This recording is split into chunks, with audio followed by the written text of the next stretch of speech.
ነሽ? ምን ደርሰሻል? ምን ሰራሽ? አዝኖላችሁ መሰላችሁ? የት ደርሷል? የት ደርሰሻል የሚሏችሁ አጌታችሁ ከሆነ ሊቀኑ ነው። አጥታችሁ ተሆነ ደግሞ አልቅሳችሁ ተሆነ ከፍቷችሁ ተሆነ ሊደሰቱ ነው። ስለዚህ ሁሉንም ሰው አትመኑ፣ ወሬም አታብዙ፣ ተብዙ ሰው ጋር ስልክ አታውሩ። በቃ አሉባልታ ግሩፕ እየገባችሁ ጊዜያችሁን አታጥፉ። በኦንላይን ብዙ የሚሰሩ ስራዎች አሉ። እውነቴን ነው የምላችሁ። እዛ እየገባችሁ በኦንላይን ብዙ ነገር መስራት ትችላላችሁ። ያ ነው ጊዜ መቆጠብ ወይም ያ ነው ጨካኝነት ማለት። ሰውየው ለዓላማው መጨከን በቃ ባጭሩ ማለት ነው። አሰላሙ አለይኩም ወራህመቱላሂ ወበረካቱ። ውድና የተከበራችሁ የቻናሌ ቤተሰቦች እንዴት ናችሁ? ባይቦች ከኔ ጋር አልሐምዱሊላህ። እንኳን ወደ ቻናሌ በሰላም መጣችሁ። ለዚህ ቻናል አዲስ ሆናችሁ ሰብስክራይብ ያረጋችሁ ተቀላቀሉ። ቪዲዮውን ደግሞ ሲጀምሩ በላይክ ጀምሩልኝ አባይቦቼ። እኔም ይለፍልኝ እስኪ ላይክ አድርጉኝ ማለት ነው። ሰብስክራይብ አድርጉኝ። እወዳችኋለሁ፣ አከብራችኋለሁ ውድ ቤተሰቦች ማለት ነውና ዛሬ ደግሞ እንግዲህ የዛሬው ርዕስ ለእናንተ ይጠቅማችኋል። በቃ 10 ሰው ቢዲን ከመቶ ሰው አንድ ሰው ሁለት ሰው 10 ሰው ቢዲን ለኔ ቀላል አይደለም፣ በኔ ምክር ማለት ነው ቶቼ። እኔ እንግዲህ ያለሁት ኢትዮጵያ ውስጥ ነው። እናንተ ደግሞ ብዙዎች የምትሰሙኝ ኦዲየንሶቼ በሰው ሀገር ያለ ነው። ኢትዮጵያ 5% ብቻ ነው የሚያየኝ ማለት ነው የሚከታተለኝ። እና እህቶቼ ለእናንተ የምናገረው ነገር እናንተ በቃ የሆነ ጨካኝ ካልሆናችሁ ገባችሁ መቼም አትለወጡም። በቃ አንድ ሰው የሆነ ለውጥ ለማምጣት ለመለወጥ ለማግኘት ያምናውን ማንነታችሁን ትታችሁ ወደፊት ማንነታችሁ ለመሄድ መጨከን አለባችሁ። እውነቴን ነው የምላችሁ። 100% እኛ ኢትዮጵያ ሆነን ስለናንተ የምናስበው ልንገራችሁ። እናንተ ብር አላችሁ፣ እናንተ ወርት ደርስ ብር አለ እናንተ ጋር አለ፣ ሁሌም አለ።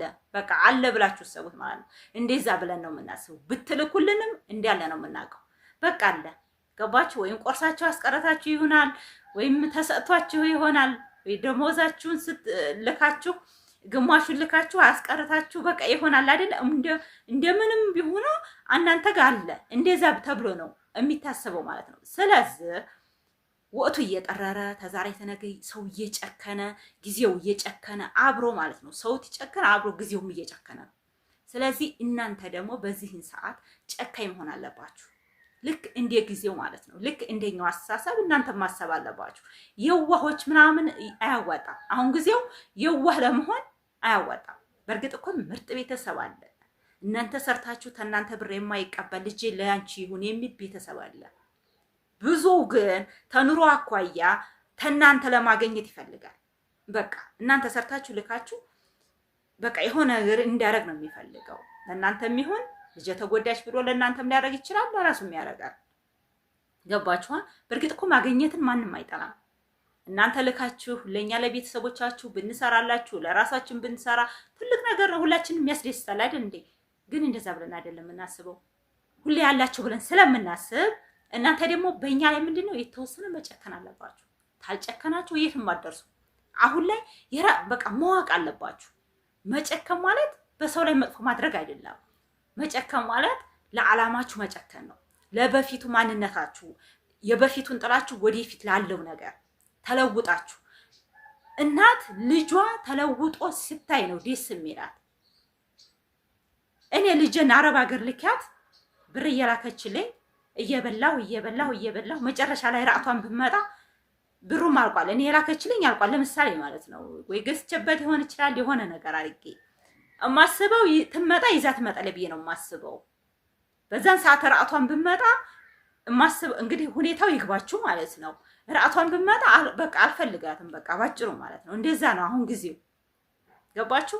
ቤተሰብም አይፈልጋትም ምንም አላለኝ። ለምን አልጨከነችም? በሰዓቱ እዛ ሁን አልጨከነችም።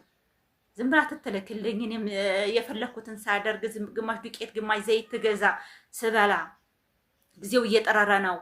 በቃ እየዋጣሁኝ ተባንኪ እየበላሁ ወይም ቆርቆሮ ገዛሁ ወይም ሚስማር ገዛሁ እያልኩ ተበላ ትጠጣ ኑሬ ትካሬን ታደርግ ኑሬ ልክ እሷ ትመጣ በቃ እኔ እኮ ልክ ይዛ የሆነ ነገር አለኝ እንላለና ሁላችንም እኛ እኮ ልከን ቤት ሰርተናል የተወሰናለኝ ወይ ባጃጅ አለኝ አሁን እጄ ላይ ይችላልች ብመጣስ ሀገር ብለው የሚሉ እህቶች አሉ። እንደዛ ብለው ቢያስቡ እንደዛ ብዬ አላስብም እኔ።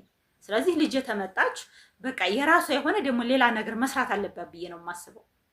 ስለዚህ ልጄ በእኔ ላይ ጨክና የሆነ ነገር ማድረግ አለባት ማለት ነው። በቃ እኔ በልጄ እያስመሰልኩ ትነግራችሁ እናንተ ውሰዱ። በቃ ትምህርት ማለት ነው እህቶቼ፣ ገባችሁ?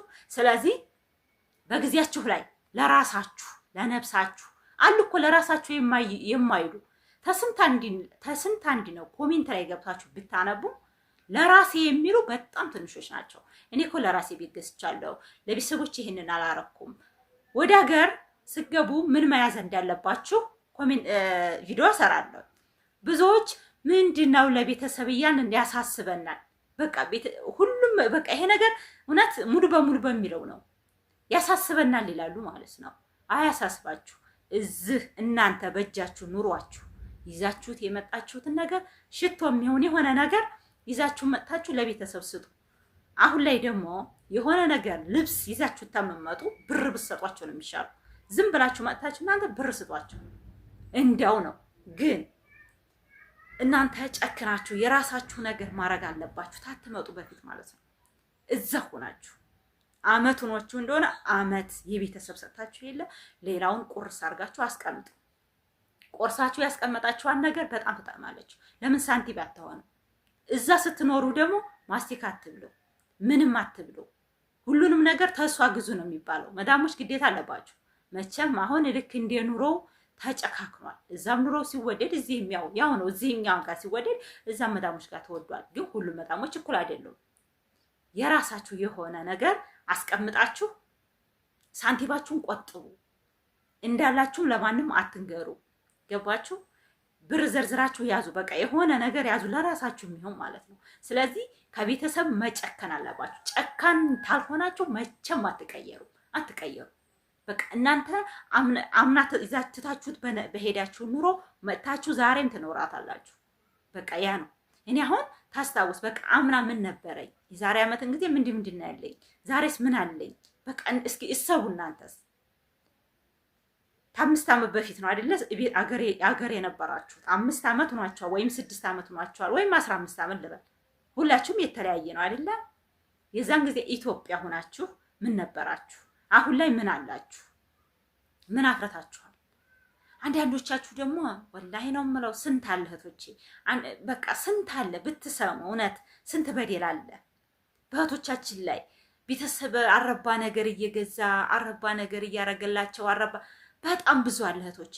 እዚህ ምክር ስናቀርብ ለነዛ ነው። እንደዚህ አሁን ሂዳችሁ ወይም እኔ እኮ ችግር የለብኝም እኔ እኮ ቤተሰብ አያጠፋብኝም ቤተሰብ እኮ አድርጌ አይለኝም ብላችሁ አይደለም። ሌሎች አሉ ይሄን ነገር የምናወራው ነገር የሚሰሩ እህቶች አሉ፣ መቼም የማይቀየሩ ሁልጊዜም ለቤተሰቦች የሚሉ ሁልጊዜም ለባልንጀራ በቃ ለጓደኛ ምናምን እንደዚህ በቃ አይደለ እንደዛ የሚሉ አሉ። ለነሱ ነው ይሄ ቪዲዮ ማለት ነው። ስለዚህ ጨካኝ ካልሆናችሁ መቼም እንደማትቀየሩ እወቁት። ዛሬም እዛው ናችሁ። እናንተ መጨከን ማለት በሰው ላይ መጨከን ሳይሆን ለወደፊቱ ለህልማችሁ ወይም ለእቅዳችሁ መጨከን አለባችሁ።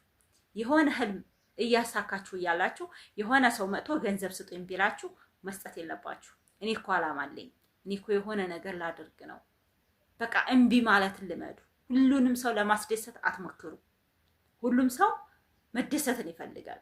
ማስደሰትንም ጥሩ ነው፣ ሰዎችን ማድረግ ማስደሰት ሁልጊዜ። ግን ሁልጊዜ እየላካችሁ ሁልጊዜ የሆነ ነገር እያደረጋችሁ የምታስደስቱ ነው። እናንተ መጨረሻችሁ ደስታችሁ ምን ይሆናል? አሁን ደስታ ለእሶ ነው የሚሆነው። የላቸውማ እናንተ ያላችሁት ለሰው ነው። በቃ እኔስ ለሰው እያደረግ እኔስ ለራሴስ አንልም። እውነት እዛ ቦታ ስንኖር ነገ የምሰራው ይሆናል። እስኪ ዛሬ ለሰው ላድርግ እና እባካችሁ ጨካኝ ሁኑ። ለራሳችሁም ሁኑ፣ ለወደፊት አላማችሁ ሁኑ። ራሳችሁ በቃ የሆነ ነገር መጨበጥ አለባችሁ። ጨብጡ። ሰዎችን እምቢ በሉ። ሁሉንም አትታዘዙ። ሁሉም ስልክ የሚደውልላችሁ ለእናንተ አስቡ አይደለም። ገባችሁ? አንዳንዶቹ ደግሞ ዝም ብለው የሚደውሉ በቃ ስለእናንተ የሚያጣሩ ሰዎች አሉ። ስለእናንተ እስኪ ምን ነሽ? ምን ደርሰሻል? ምን ሰራሽ? አዝኖላችሁ መሰላችሁ? የት ደርሷል? የት ደርሰሻል የሚሏችሁ አጌታችሁ ከሆነ ሊቀኑ ነው። አጥታችሁ ተሆነ ደግሞ አልቅሳችሁ ተሆኑ ከፍቷችሁ ተሆነ ሊደሰቱ ነው። ስለዚህ ሁሉንም ሰው አትመኑ፣ ወሬም አታብዙ፣ ከብዙ ሰው ጋር ስልክ አታውሩ። በቃ አሉባልታ ግሩፕ እየገባችሁ ጊዜያችሁን አታጥፉ። በኦንላይን ብዙ የሚሰሩ ስራዎች አሉ። እውነቴን ነው የምላችሁ። እዛ እየገባችሁ በኦንላይን ብዙ ነገር መስራት ትችላላችሁ። ያ ነው ጊዜ መቆጠብ ወይም ያ ነው ጨካኝነት ማለት። ሰውየው ለዓላማው መጨከን በቃ ባጭሩ ማለት ነው። ሰላማችሁ ብዝት ይበልልኝ። እስካሁን ላይክ ታላርጋችሁ ላይክ አድርጉኝ። እወዳችኋለሁ፣ አከብራችኋለሁ። አሰላሙ አለይኩም ወራህመቱላሂ ወበረካቱ።